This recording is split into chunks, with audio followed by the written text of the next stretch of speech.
So, if you want to master a really complex new skill, you might assume you need like dense textbooks. Right, yeah.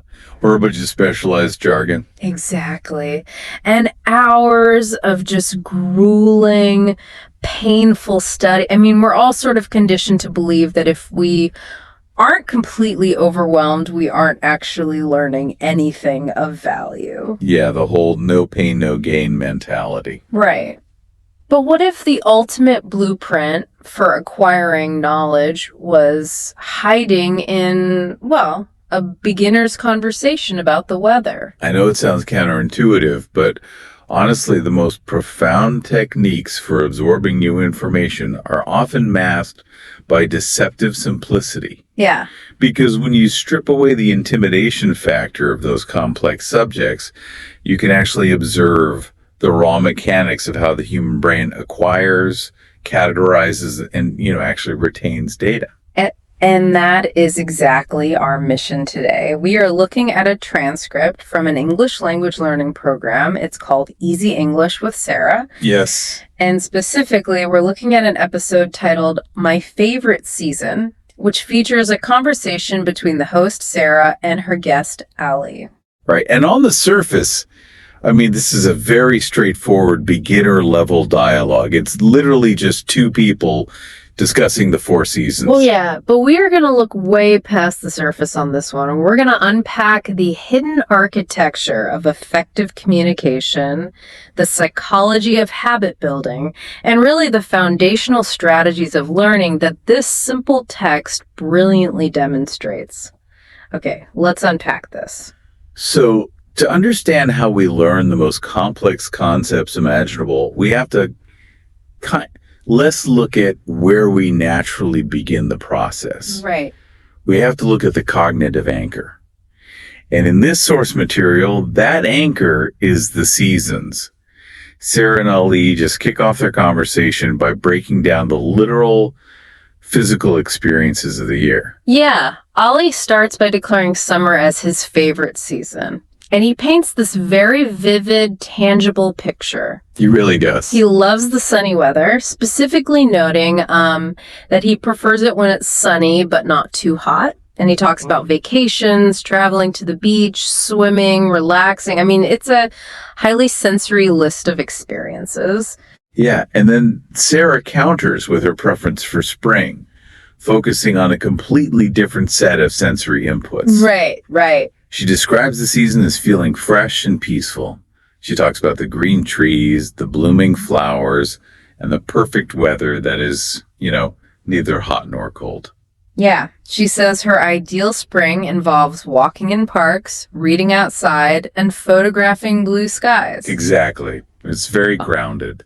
But, okay, if I'm designing a curriculum to teach a difficult new language, starting with the seasons seems almost, too basic. Like, why not start with practical survival phrases or business vocabulary? This is a fair question. Why is the sensation of a warm summer day or a cool spring breeze the absolute ultimate starting line for a learner? Well, it really comes down to managing cognitive load and bypassing what linguists call the affective filter. Okay, break that down for me. So when you are learning something entirely new, your brain's working memory is basically operating at maximum capacity. You're trying to decode unfamiliar sounds, translate those sounds into meaning, figure out the grammatical syntax, and map all of that onto a concept. Wow, yeah. It is a massive computational effort for the brain. It's like trying to run 10 demanding software applications on a computer all at the exact same time. The system slows down, the fan is spinning incredibly loudly, and you're just constantly on the verge of a total crash. That is exactly it. And to prevent that crash, you have to control the variables. Right. You cannot introduce a complex, abstract, culturally specific concept while simultaneously trying to teach the basic mechanics of a new language. So the seasons provide a universal physical anchor. Exactly. because everyone, regardless of their native language or geographic background, implicitly understands the physical sensation of being too hot. Oh, absolutely. Everyone understands the visual input of a flower blooming or the feeling of stepping outside into a cold breeze. Right, because the underlying concept is already perfectly understood and physically experienced by the learner.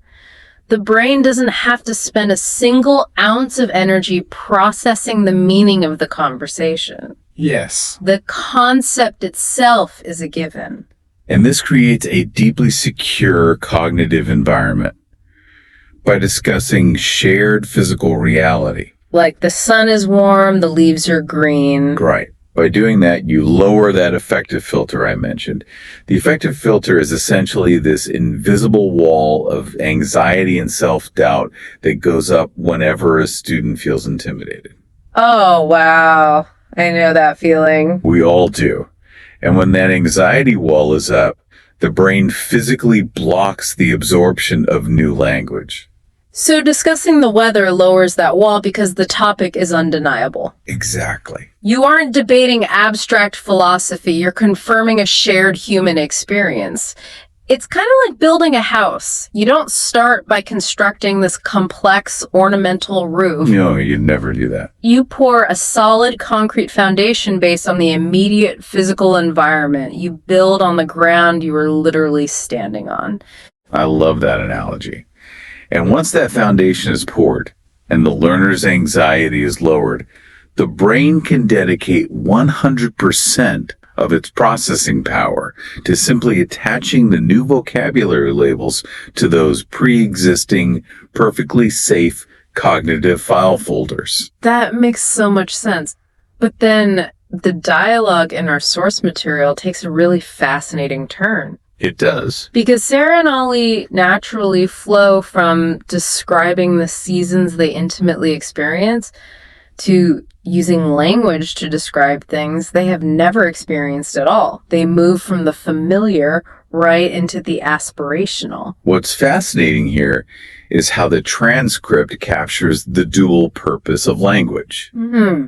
They begin by talking about autumn, detailing the vivid descriptions of leaves turning red, yellow, and orange. Right. But then they transition to winter. Yeah, and they construct this idyllic winter scene. They discuss the peaceful snow, the experience of drinking hot chocolate, the necessity of wearing warm clothes like jackets, scarves, gloves. Very cozy. Super cozy. But right in the middle of building this scene, a highly specific detail emerges from the text. Both Sara and Ali admit that neither of them has ever actually seen snow in real life. All right. They are fluently utilizing the vocabulary of a winter wonderland, yet Ali states he has never seen it. And Sara agrees, literally adding, me neither. Yeah. But immediately after that admission, both of them express a strong, genuine desire to see snow one day. But wait, does talking about an aspirational, completely unknown concept like a snowy winter contradict the whole universal anchor strategy? How so? Well, we just established that starting with familiar, undeniable physical environments is the key to reducing cognitive load and lowering anxiety. Introducing a completely foreign weather pattern seems like it would just raise that affective filter right back up. It's a great point, but it represents an evolution in the learning process, not a contradiction. You absolutely must ground the learner in the familiar to build early confidence. But if you only ever teach a learner how to describe the room they are currently sitting in, their motivation will inevitably plateau. They get bored. Exactly. The brain requires the novelty of the unknown to remain engaged. So the words become a bridge. Even at a beginner level, the vocabulary allows them to conceptualize a reality entirely outside of their own lived environment. Yes. When Sara and Ali state that they want to see snow one day, they're doing something really crucial. They are attaching an emotional goal to the vocabulary. Beautifully put.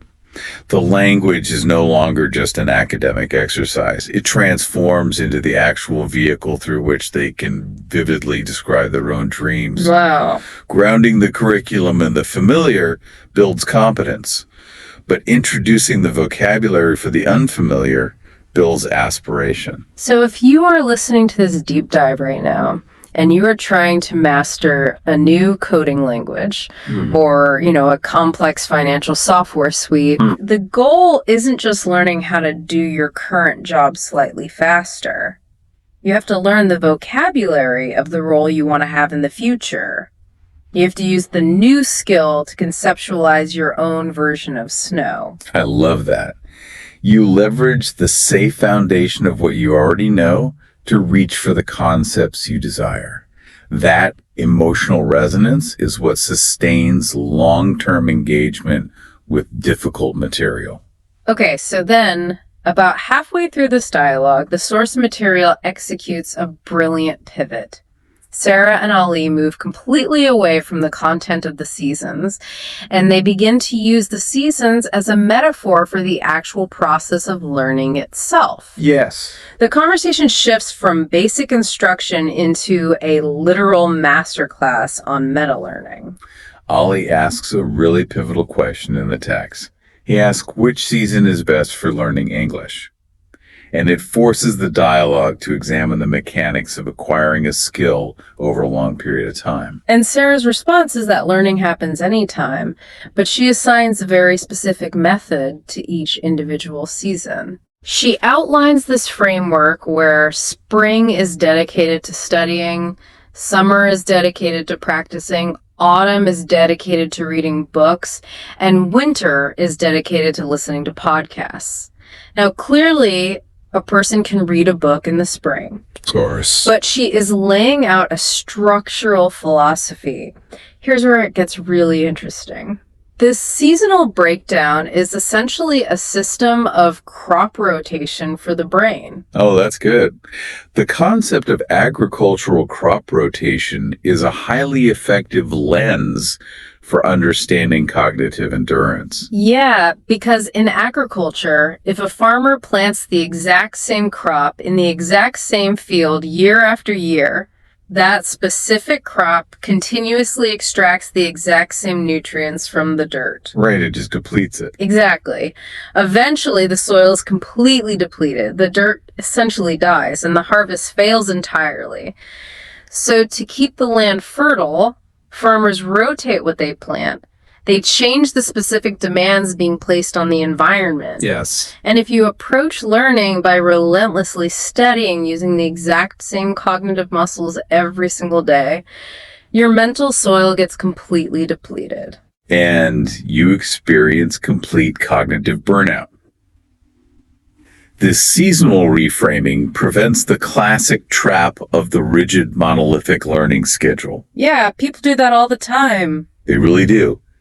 Many people approach a new skill by picking a single method, like reading dense, highly technical textbooks, and they force themselves to do it for hours a day. By week 3, their cognitive soil is depleted, they hit a wall of exhaustion, and they abandon the goal. So by assigning different modes of learning to different times of the year, Sara is arguing for a cyclical, sustainable model. Exactly. Think about it. Studying flashcards requires intense focus and active memorization. Right. Practicing in conversation requires social courage and real-time auditory recall.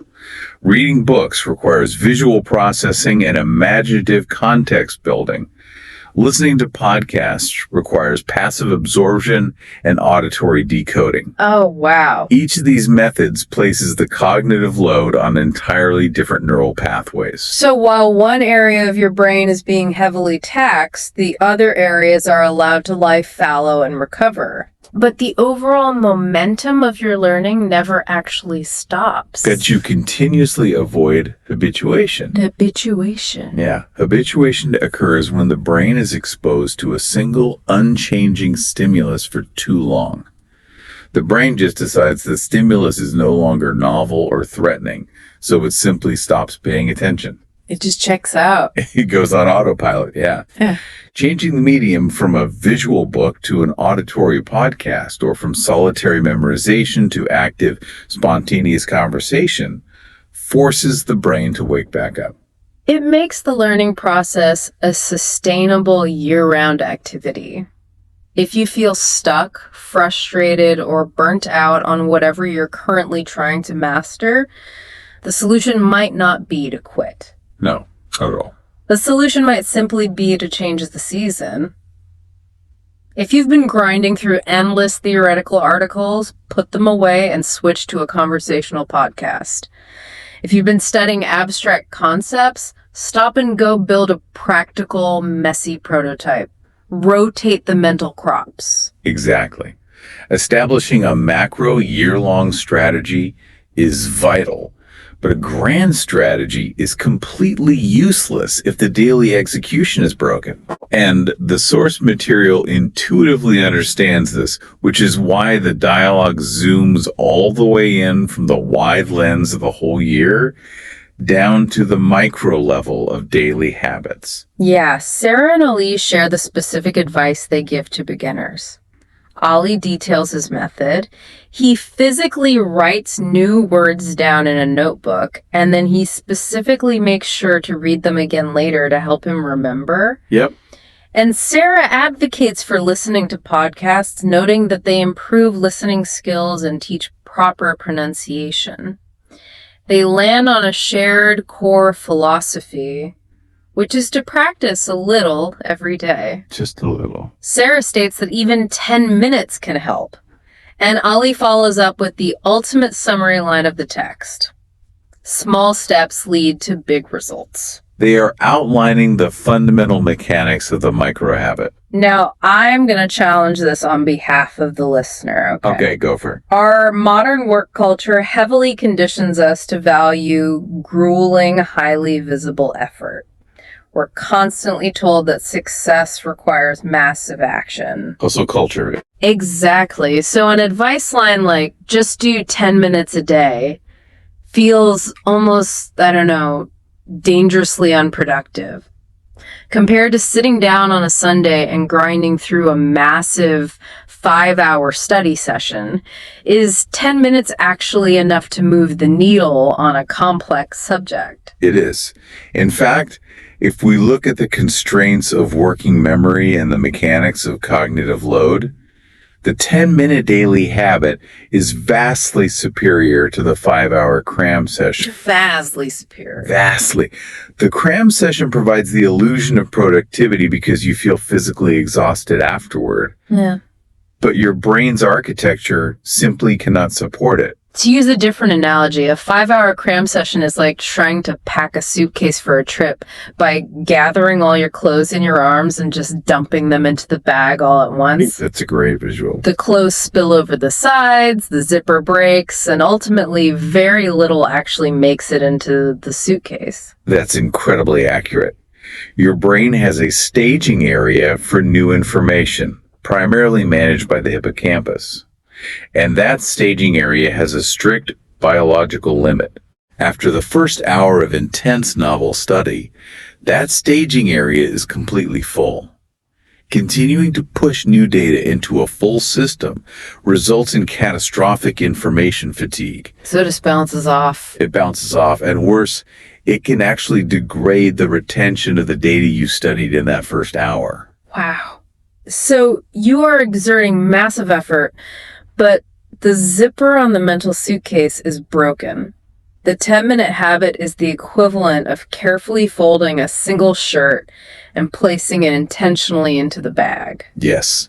When Ali writes his words in a notebook and intentionally reads them again later, he is utilizing spaced repetition. Spaced repetition. Right. Spaced repetition acknowledges that the brain synapses require periods of rest away from the stimulus to actually reinforce the newly formed connection. Interesting. If you study a concept for 5 continuous hours, the synapse habituates. But if you study a concept for 10 minutes, walk away for 24 hours, and then recall it for another 10 minutes, the synapse is forced to reactivate. And that physically thickens the neural pathway. The spacing itself is the magic. The time spent away from the material is just as important as the time spent looking at it. Exactly.